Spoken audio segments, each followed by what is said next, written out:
This is Mrradillo back with another episode of Mrradillo's World. I am so glad you're watching. Thank you. I truly appreciate you. We're going to go ahead and talk about perseverance. I'm going to do some self scouting of myself, some things I've started to notice with me specifically, and kind of some patterns I've started to see in my life. And I really wanted to kind of talk about this topic because, like, I've noticed with perseverance is something that I tend to lack. And I started noticing this at the job, at my job, that, like, when things get hard for me, when I come up with challenges that I can't easily overcome, I tend to want to abandon what I'm doing and start something new. And I don't know what that is for, because I was thinking about my career and jobs and things of that nature. And it's not in every situation. Like the business, we sold that because for one, firstly, because I love my wife, and she was not happy where we were living, and that business is not more important than her. You know what I mean? So I don't really consider that as me, because I would have stuck that out until I basically failed if I didn't do it. And it's not everything. Like this podcast is something I'm still doing, even though I don't get a lot of followers or a lot of viewers, and it's okay because I enjoy doing this. It's almost like a journal, a video journal that one day I'm going to get to share with my kids, which is super dope. And hopefully they can deal with these challenges, you know? But this is one thing as I'm heading towards adulthood. Sorry, I'm an already adult. Sorry, fatherhood. My wife is about to be at the 20-week mark in the next couple of weeks, and we'll find out the gender of our baby. And if it's a girl or boy, I just wanted to leave them with some things that I've learned in this life, and I wanted to also assess myself and be honest and real and truly communicate like how I'm feeling and the things I'm going through. Excuse me. So that's why I wanted to talk about perseverance, because I was looking at jobs, and I worked in Visalia. Before that, my first job technically was at BBA Solutions. It was in college. Well, I worked like retail, but I don't count those. I mean, like first like actual company job, and it was doing books. I was buying books I was doing that for a while. Maybe, well, not really a while. Sorry, excuse me. I was doing that for like a couple months. It was a while in my brain, and then for one, I wasn't gonna stay in Arkansas, so I decided to leave. Then I moved back to California and got a job at Fetzer Vineyards, where my mom was working at the time. And I just remember whenever I get into these organizations or I get into these things, like I'm striving for something, and then I achieve that. Like, I started as a harvest temp, and I was working with all of like I don't know how you call it, making lines from one tank to another. And it was cool. It was a cool experience, but I knew I wanted to go into the office world. And so then I got a job in accounts receivable because I was a temporary help there. And I remember like getting to the point to where I was like, I go to this every day. I don't know, something about routine really scared me. And I just started getting challenges, and I was like, it was really about honestly a vacation, like, and I knew I wanted to move back to Visalia, so I quit that job after 6 months and moved to Visalia with no job, no plan. Got a job as a golf temp with Deborah at the Kuya Delta Hospital Foundation, and then I got it full time, and I was there for about 3 years, and I started adjuncting while I was there, and it was actually really a good gig. But I got to these challenges of just life and not being happy, and for some reason there's this need in me to have these new experiences and to do something new. And sometimes when I feel like I figured out something and the challenge ceases, or even if there's like some some issues of like personality, or someone's in their mind trying to make me better, but they communicate it in a way where I take I guess I'm too sensitive and I take offense to it. And so it's like I'm combatant.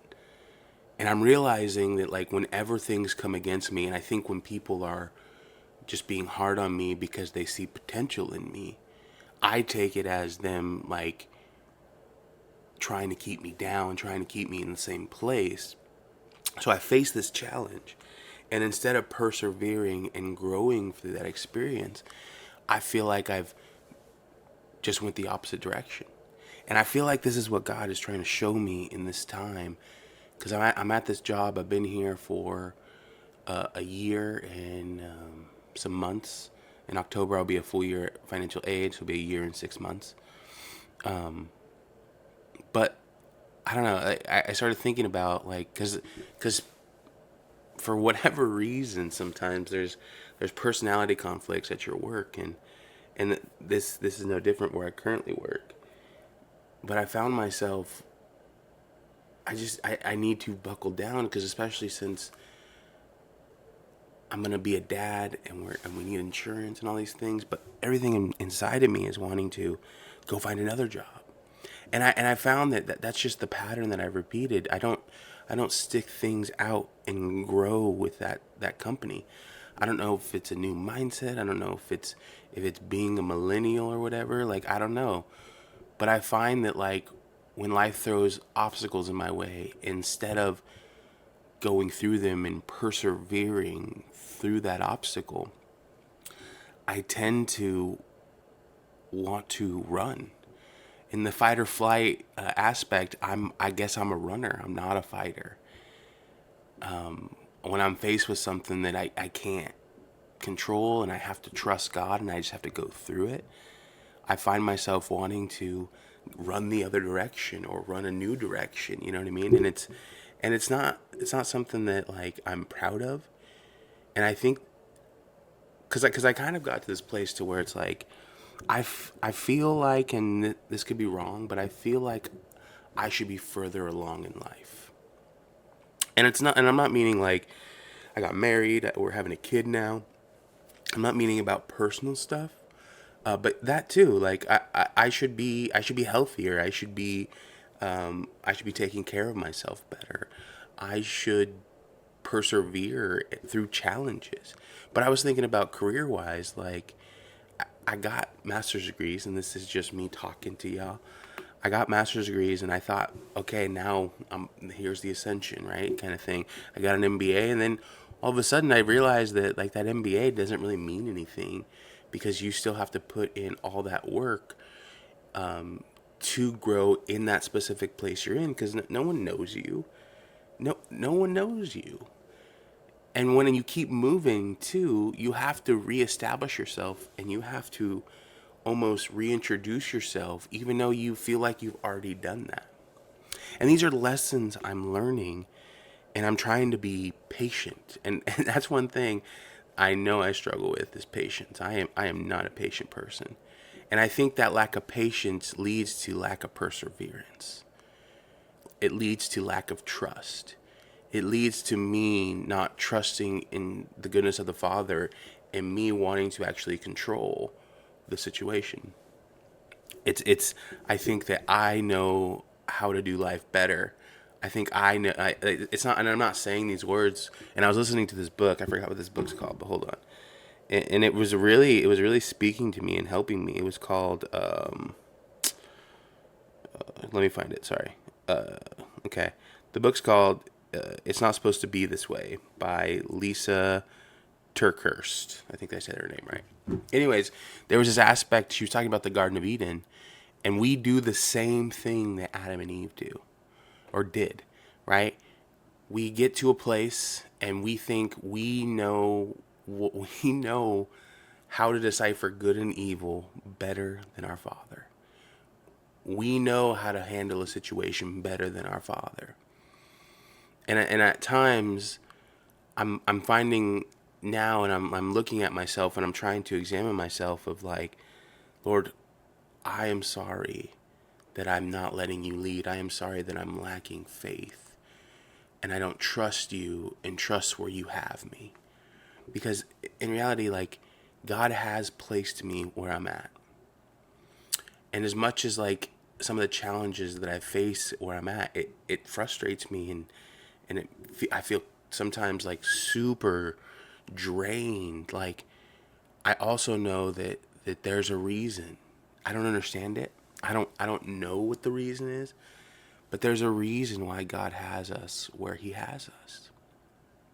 And sometimes I get ahead of the process, and I get ahead of the lessons that I need to learn. But anyways, I was really looking at myself, and I was looking. I think this is one of the biggest issues that I know that I have, and that I know I need to overcome, and I know that with the Lord's help, he can help me through, is the lack of perseverance to running when it gets hard. And for frankly, that's not a manly thing to do. Like, it's cowardly. It's cowardly that once you face an obstacle, you try to run the opposite direction. What kind of man is that?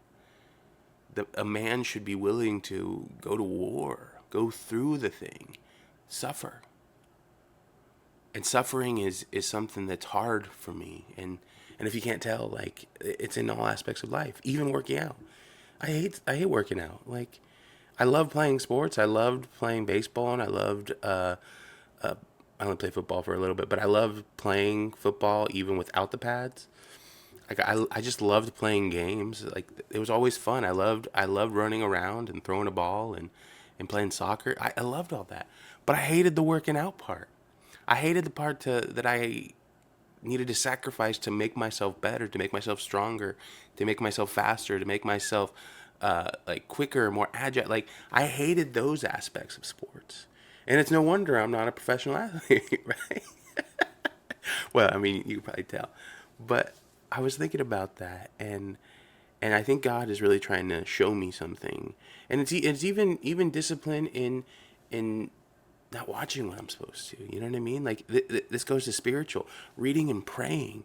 Like, I don't have the perseverance to keep going and keep be reading consistent every single day. And I am reading, but then there's gaps where I'm not reading, and I am praying, and then there's gaps where I'm not praying. There's this consistency, and I've really been seeing that inside of myself, and the Lord, I think, has been showing me how much I lack persistence, and how much I lack with patience. And then I'm thinking about being a dad, and I don't want to communicate those flaws to my children.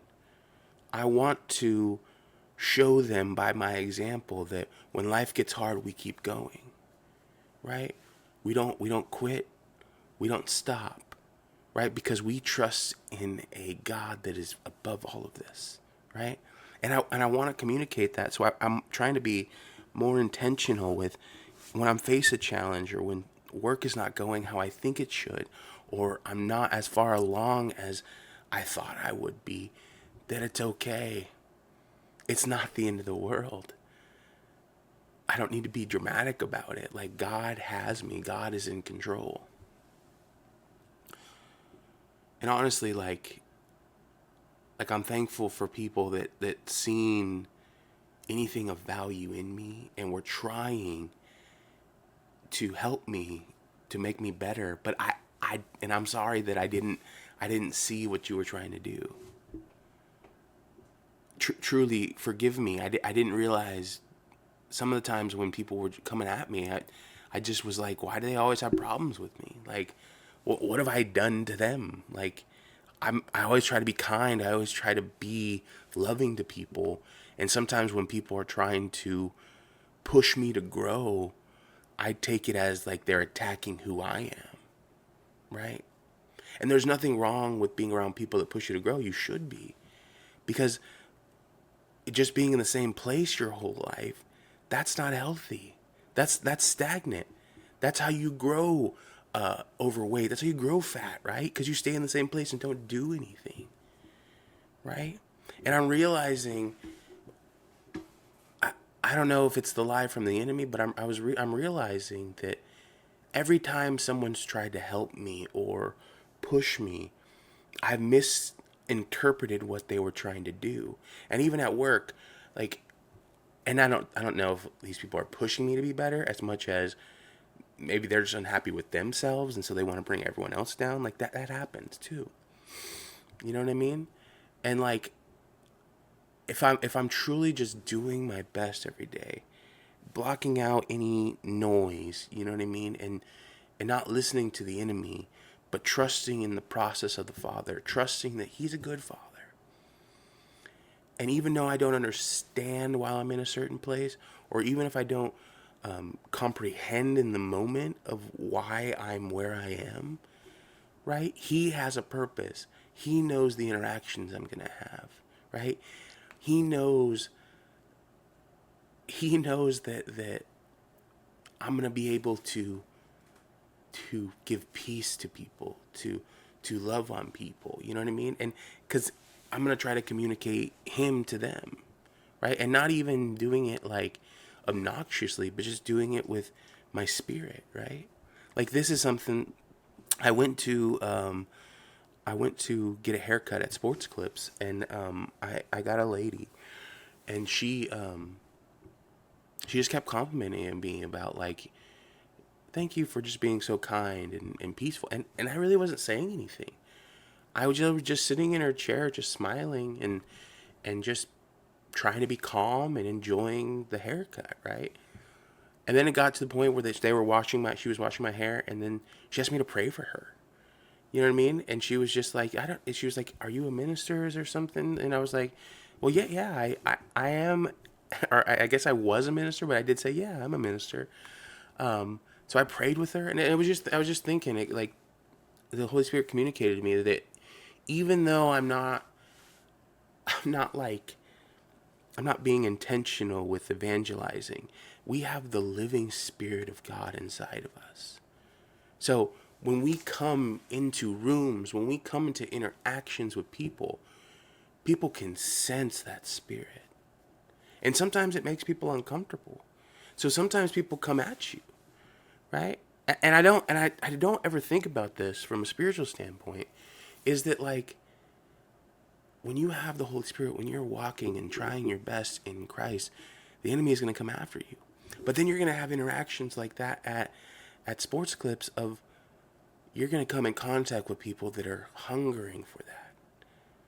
And they're going to open up about their life and can't help but talk, right? Because they sense it's the Spirit of God. And they can't help but feel convicted about themselves. And they can't help but confess, or can't help but tell you their life story. And then you get the opportunity to pray with them and just be a real person with them. And I forget that is like, I'm at a place where I'm at. For one, I'm helping some students. You know what I mean? I tend to get in my own head and only think about myself. You know what I mean? No, you wouldn't have thought. Andrew thinking about himself. He's talking to himself on a screen right now. You know what I mean? But like, and I also do this too. I forget that God is a great God, and he has relationships with everyone. You know what I mean? Even those that don't want him and are actively rejecting him. He still wants a relationship with them, and he's still trying to reach them. You know what I mean? But yeah, that's kind of where I'm at. I just need to trust the process and persevere through the suffering, and the reason too, like, I need to look at Christ. Christ prayed, Lord, take this cup from me, because his flesh didn't desired a different way, but ultimately he submitted to the will of the Father. But not my will be done, but your will. He let his humanity submit to his deity, to his Father, right? And then he went and died on the cross so that we could have a relationship with him. And he suffered pain. He suffered doubt. He suffered in every single way you could suffer. But yet he went through it because he knew the greater purpose. And I'm crying over here because work's not going as as well as I should. You know what I mean? Because I'm not to a point to where I think I should be. And how arrogant am I to think I should be higher than I am? Like, Jesus Christ literally was God on earth, and he didn't use that as some position to gain advantage. And that's one thing I need to think about is like, yes, I may have been given gifts, or yes, God is preparing me for something, but why do I think more highly to me than I ought to? Right? Why can't I just trust where God has me, be content with what he's given me? And he's given me so much. I'm married to a beautiful wife, and I have a baby that is on the way. And baby, we don't know what gender you are, so we're not going to know your name yet. But if you're watching this, I love you from the bottom of my heart. And when we're speaking in the future here, thank you. You're such a gift. Never think you're not. This has kind of been what I've been kind of feeling as of late. And then I was just going to read some perseverance scriptures at the end of this. And then I'm going to eventually do a Raiders podcast after this, because we're in training camp and things are exciting. Okay. Romans 5:3-5. We rejoice in sufferings, knowing that suffering produces perseverance. Perseverance, character, and hope. James 1:2. Count it all joy, for the testing of your faith produces steadfastness. And let steadfastness have its full effect. Hebrews 12:1. Run with endurance the race set before us, fixing our eyes on Jesus. Whatever you're doing, fellow brother and sister, keep your eyes fixed on Jesus. Life's going to come at you. Life's going to come hard. You're going to deal with news that you didn't want to deal with. You're going to deal with circumstances you didn't want to deal with. You're going to deal with a fallen world. You're going to deal with mistakes that you've made, right? But keep your eyes on Jesus. Do not let the enemy discourage you from running the race. Keep persevering. Keep going. Because the day of the Lord is at hand, and he's coming soon. Anyways, thank you so much. I appreciate you guys listening if you've gotten to this point. Thank you. I really do appreciate it. Thank you. Give me a subscribe. Like it, I guess. I don't know. I forgot what I was going to say. Well, thank you. I appreciate you. Love you, family. I consider you all Mrradillo family here if you're watching this and if you got to this point. All right. Peace out. God bless